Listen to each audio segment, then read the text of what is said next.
the one where they're going to party, is the 9th episode of the 4th season of Friends. This is directed by Peter Bonerz, and as always, there will be spoilers from now as I discuss this episode. And I really thoroughly enjoyed this episode. I don't think it's ever one of my top favourites, but I really like it. There's nothing wrong with it. And what's really great about this is that every character has a role to play. Usually with Friends episodes, there's at least one character who's kind of in the background. They're maybe at Central Perk, they might be hanging out at the apartment, but they're not really integral to the story. But actually here, everybody has an important role.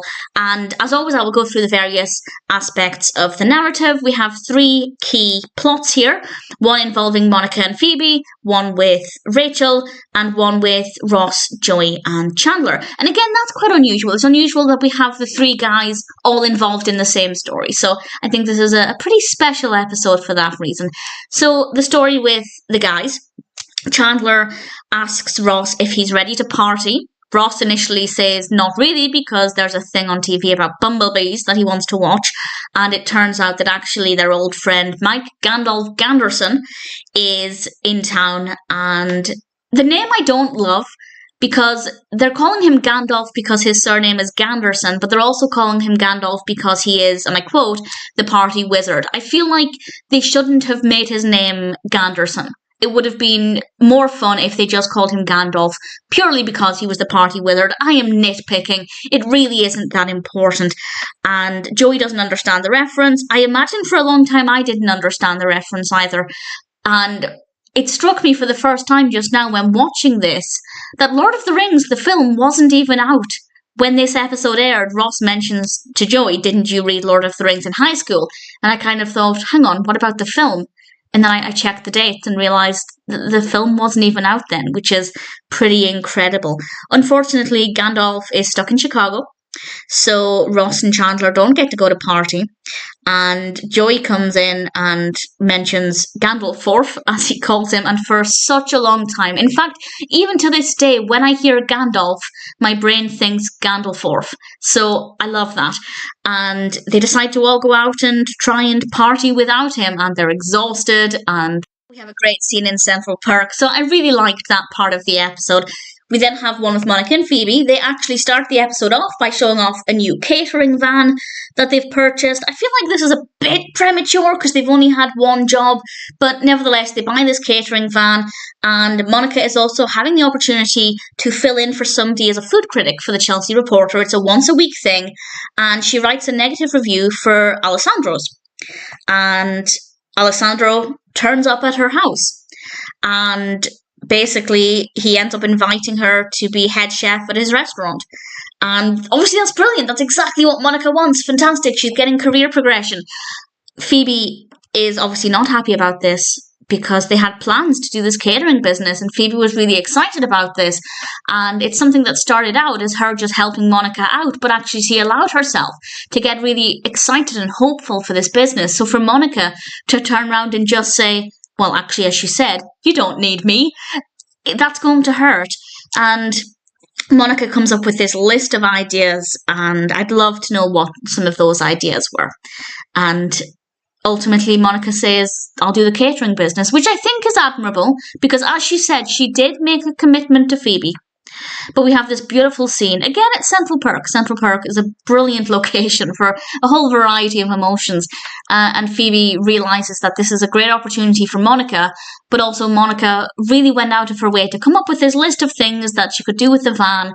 And Phoebe realises that it's the right thing for her to do, to tell Monica to take the job at Alessandro's. And it's great to see Monica finally getting the opportunity with her career, because it's been a while. So I think that part of the episode was really well done as well. We have a great interaction between Monica and Phoebe there in Central Perk, and going a step forward with Monica is brilliant. She ends the episode giving this ridiculous but slightly adorable speech to the kitchen staff at Alessandro's, and I think it's very clear from that ending that this is not exactly going to be a walk in the park for her. I won't say any more, but I think it's definitely leaving things on a very interesting note. And then we come to my favourite part of the episode, and that's the story with Rachel.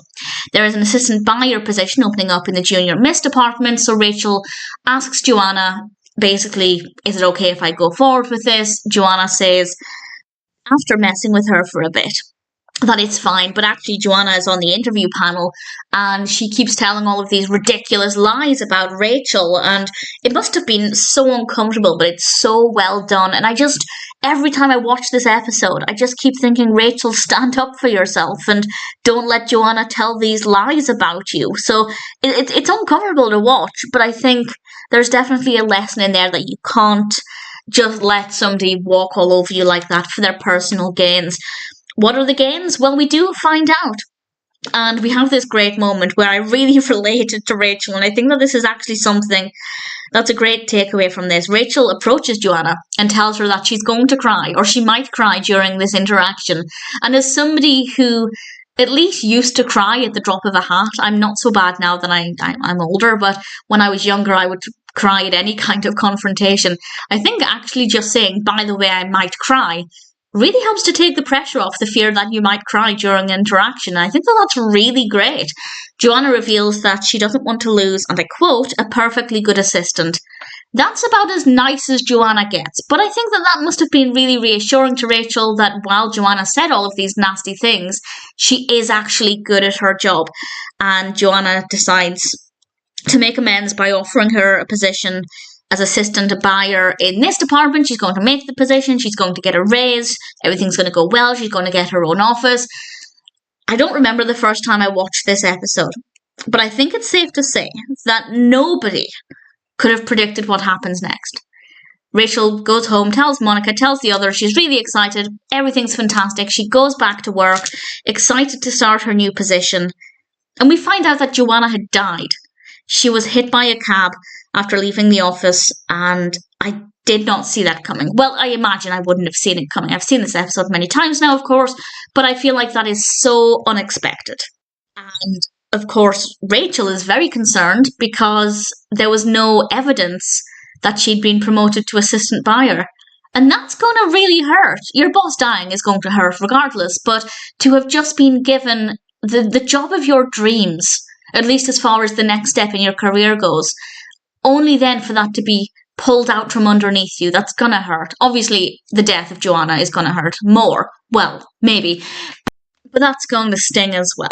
And it didn't hurt Sophie. Sophie is the happiest she's ever been, which is kind of a light-hearted way to end things, because obviously the death of any character is quite a heavy way to end an episode, but Sophie coming in all smiles was certainly an uplifting way to finish things. But for Rachel, that's gonna hurt. So a really great episode, really great to have all of the characters involved. As I said, it doesn't happen that often, so it's really brilliant, and I rather enjoyed it. And considering I've thought of Gandalf for the best part of 20-something years, I love that. All around, a really brilliant episode. The one where they're going to party is pretty fantastic.